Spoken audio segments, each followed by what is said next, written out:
देखो, corrupt system और गंवार politician एक देश के लिए कितने घातक हो सकते हैं, ये तो मैं अगले कुछ मिनट में अच्छे से पता चल जाएगा।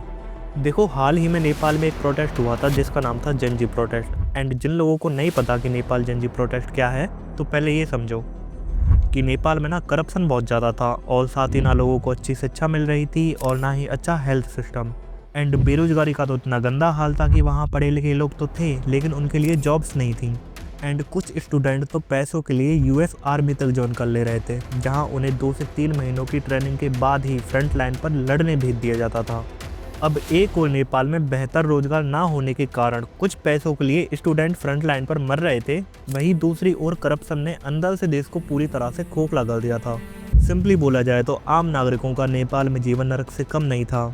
वहीं दूसरी ओर नेपाली पॉलिटिशियंस के बच्चे अपनी लग्जरी लाइफ शो ऑफ करने में लगे थे, एंड अपनी लग्जरियस लाइफ के फोटो सोशल मीडिया पर पोस्ट करने लग रहे थे।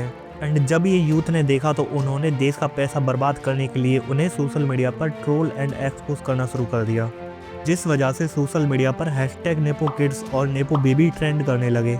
एंड जब देश की आम जनता ने पॉलिटिशियन से सवाल पूछने शुरू किए तो गवर्नमेंट ने आम लोगों की आवाज़ दबाने के लिए सोशल मीडिया पर ही बैन लगा दिया, जिससे आम नागरिकों का गुस्सा गवर्नमेंट के खिलाफ और भी बहुत ज़्यादा भड़क गया। एंड इस पॉइंट पर लोगों का कहना था कि गवर्नमेंट हमारे फ्रीडम ऑफ स्पीच को ख़त्म करने में लगी है। और यहीं से इस इंसिडेंट में एंट्री लेता है एक एनजीओ हामी नेपाल। अभी हामी नेपाल का जो फाउंडर था वो 36 साल का था, एंड उसने डिस्कॉर्ड पर एक ग्रुप बनाया एंड बताया कि 8 सितंबर को जाएंगे, मैंने परमिशन ले ली है, एंड इसके खिलाफ पीसफुली प्रोटेस्ट करेंगे। एंड इस प्रोटेस्ट का प्लस पॉइंट ये था कि अपोजिशन को इसे ज्वाइन करने से मना कर रखा था।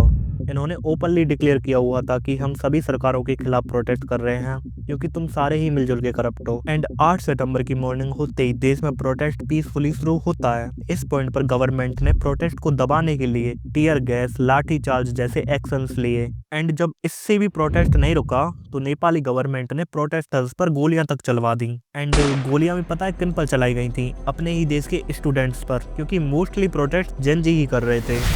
एंड फायरिंग भी पता है कहाँ पर की गई थी? सीधा माथे और दिल पर। एंड सिर एंड हार्ट के ऊपर गोली चलाना रूल्स के खिलाफ है। एंड यहाँ नेपाल के रूल्स की बात नहीं हो रही है, यहाँ बात हो रही है इंटरनेशनल रूल्स की। उस दिन स्कूल यूनिफॉर्म में करीब 22 से ज़्यादा बच्चों की मौत हो गई थी, जिससे लोगों का गुस्सा गवर्नमेंट के खिलाफ इतना बढ़ गया कि बड़ी मात्रा में लोग अपने घरों से निकलकर सड़कों पर आ गए। एंड इस पॉइंट पर ये पीसफुली प्रोटेस्ट हिंसक रूप ले लेता है। लोगों ने पार्लियामेंट जला दी, सुप्रीम कोर्ट जला दिया, एंड पीएम और प्रेसिडेंट के घर जला दिए, एंड पॉलिटिशियंस को सड़कों पर दौड़ा दौड़ा कर मारना शुरू कर दिया। नेपाल में हालात इतने खराब हो गए कि नेपाल के पीएम को अपनी जान बचाकर भागना पड़ा।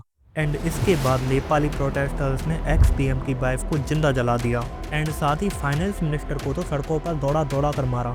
और अब तक गवर्नमेंट ने यूथ की ज़्यादातर मांगें पूरी कर दी थी। लाइक जिन्हें उन्हें सत्ता से हटाना था उन्होंने रिजाइन कर दिया था, सोशल मीडिया से बैन हटा दिया गया था, तो नॉर्मली इन्हें रुक जाना चाहिए था। लेकिन गवर्नमेंट के खिलाफ लोगों का गुस्सा इतना ज़्यादा था कि वो ख़त्म होने का नाम ही नहीं ले रहा था। और इसके बाद धीरे धीरे प्रोटेस्ट शांत हुआ। एंड इस प्रोटेस्ट की सबसे अजीब बात ये थी कि जेनजीस ने अपना नेक्स्ट पीएम डिस्कॉर्ड पर वोटिंग करके चुना, और प्रोटेस्ट यहीं पर ख़त्म हो जाता है। एंड इसके बाद नेपाली यूथ ने जो किया उसकी कल्पना शायद ही हम में से किसी ने की होगी। उन्होंने जो तोड़ फोड़ की और जो सामान लूटा वो लोगों को वापस करना शुरू कर दिया। एंड इस वीडियो में इतना ही। आप जेनजी प्रोटेस्ट के बारे में अपनी राय जरूर कमेंट करना।